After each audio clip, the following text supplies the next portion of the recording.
हवे मोला भारी मतौना मऊहा कस पानी, मतौना मऊहा कस पानी वो मतौना मऊहा कस पानी, मतौना मऊहा कस पानी वो मतौना मऊहा कस पानी है रे है। तिरछी नजर मोला तजन मार जहुरिया लगा के बानी गा, नशा हो गे हवे मोला भारी मतौना मऊहा कस पानी वो।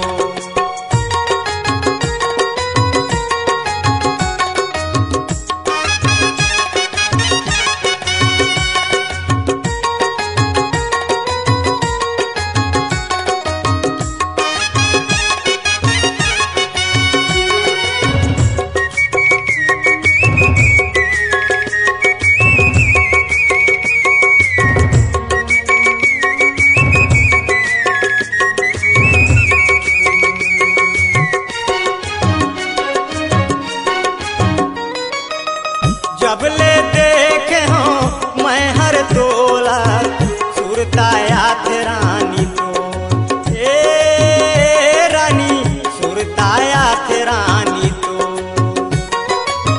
बाही बरन में घूमत रही तो गाँव बस्ती गली खोर, ये राजा गाँव बस्ती गली खोर। गोरी गोरी गाल चक जवानी मतौना मऊहा कस पानी वो। तिरछी नजर मोला तजन मार जहुरिया लगा के बानी गा, नशा हो गे हवे मोला भारी मतौना मऊहा कस पानी वो।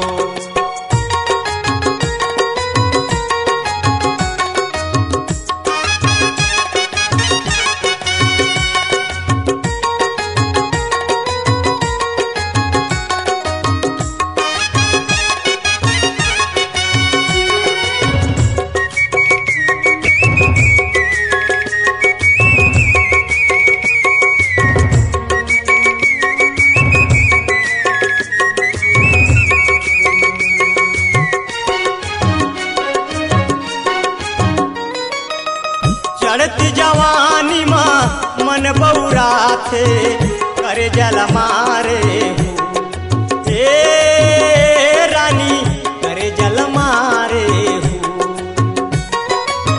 मोर मन मोहना दिल में बसाना नजर मजाक से झूल, ये राजा नजर मजाक से झूल।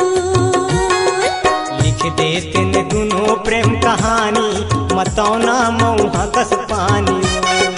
तिरछी नजर मोला तजन मार जहुरिया लगा के बानी गा, अरे नशा हो गे हवे मोला भारी मतौना मऊहा कस पानी वो।